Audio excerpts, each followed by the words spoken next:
Yo guys, what's up? This is your man, the one, the only, Lorente from the Guts to Rise Above channel. Welcome back guys to another episode and podcast on the Guts to Rise Above channel.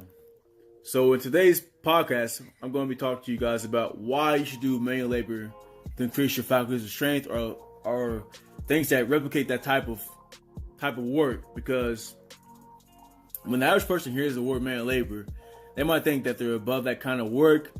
Only people with no college education do that work. Stupid people do that work, or something of that nature, which we all know that's not true. And there's ignorant people out there who think that. However, I'm not here to tell you about those ignorant people. What I will be telling you about is the benefits of doing manual labor work or things similar to it for strength, conditioning, and mental toughness.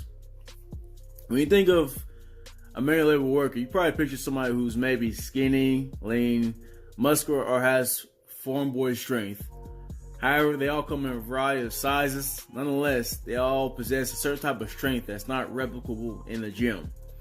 You know, there's certain things that the gym workouts that you do that you can't replicate that type of strength in the world. You know, you can't squat. You're not going to ever squat 500 pounds on your back in the world. You're just not. But you are probably going to have to carry things on your shoulders or odd objects of that nature that are going to feel heavier than 500 pounds than a balanced weight. So, moving on, you know, when it comes to manual labor work, you know, it builds a different type of strength, and that's strength endurance or strength to be able to handle odd objects or weird things that you have to carry or do for long periods of time that require strength and stamina. And those guys I described above, those guys can do, you know, this stuff for hours like it's nothing, because they've been doing it for most of their lives, so for a long time. And if you threw in the average fitness goer, a bodybuilder, a powerlifter, an Olympic lifter, these type of people would struggle with these workouts because they're not used to it. You know, it would destroy them, a lot of them, until they adapted, they decided to stick with it.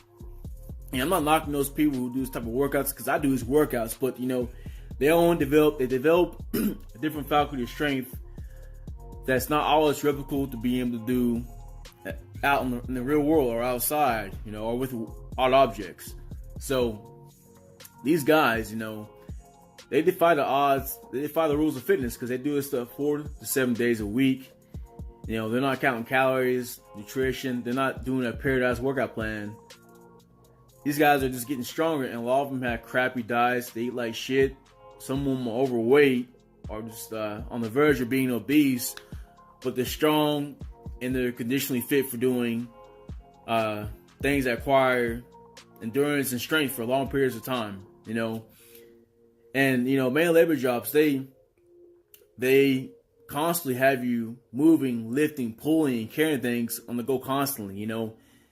And when you're in the gym, you're not doing that. You know, you're doing rest periods, you're waiting a certain period, and then you go, or you might wait 3 to 5 minutes, which again, that's fine for that type of gym training that you're doing. But real life activities, manual labor jobs, you're constantly on the go, pulling, dragging, picking up, you know, and you're working multiple muscles.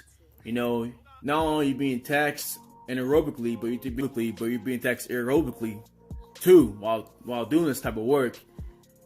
And you know, I'm gonna give you a little story. Back when I was 20 years old, I was doing my first manual labor warehouse job, and I got moved from my starting department to another department where I had to put these rubber coils on car shocks by hand. When I was doing this, I was struggling towards the very end of putting the rubber around the coils of the shock.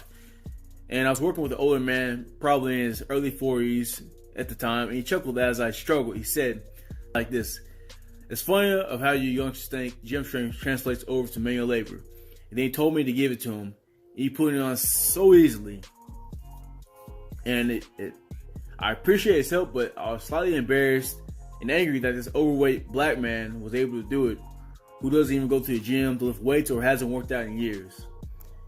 Another experience I recall was when I was 23. I had to drag these racks that had these protruding ends that looked like Q-tips for making latex gloves for the hospitals. The racks were old, the wheels on them were worn out, sometimes it was a challenge to push and drag them into these super hot ovens that heat the mold into latex gloves. Once they came out, I would have to push them into their destination, the warehouse, where they could be further processed. In the beginning, it was a challenge, and sometimes a little bit more difficult than lifting weights because I had a low tolerance for strength endurance training, or strength training with odd objects. And I haven't done anything like this since wrestling in high school several years ago. I would do this for 10 hours a day. I didn't enjoy the work, to be honest, but it gave me an overall strength and density that the weights could not give me.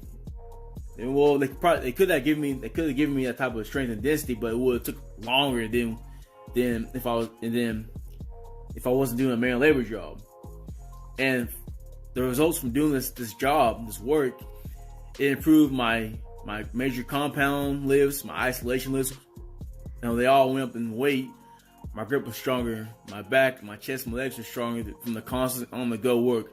I didn't get size, but I got strength. And that's when I became a big believer in implementing training that imitated manual labor jobs or doing manual labor work, such as carrying things with your hands on your shoulders, lifting from the ground, being able to manipulate your body weight, that supplement my balanced weight training regimen in the gym. And don't get me wrong, there's nothing wrong with training with balanced objects because it's easy to track. You'll get stronger, fitter, and you'll be harder to kill.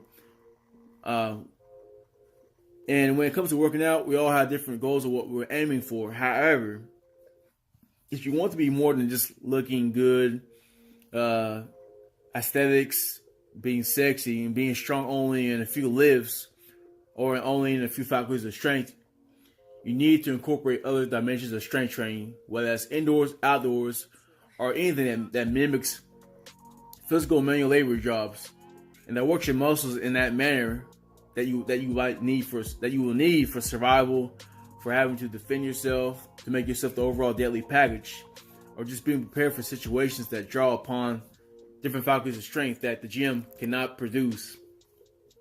However, if your goal isn't to be strong and multiple faculties of strength, however, this podcast is for people who are wanting to train outside the comfort zones, learn new skills, and more knowledge into developing different types of strength that pulls over into gym strength and other things to make you more stronger for any situation. So, guys, stay tuned for more podcasts that I would be going over to help you with developing this different type of strength.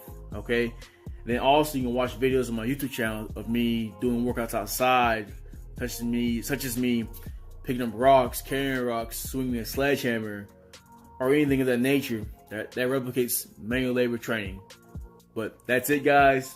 Thank you for listening. I hope it was able to help you out, give you some advice, knowledge, or whatever you were seeking. If you enjoyed it, like I said, the podcast, subscribe to my channel, and if you have any questions, ask me. But that's it, guys, and thank you for listening, and until next time, deuces.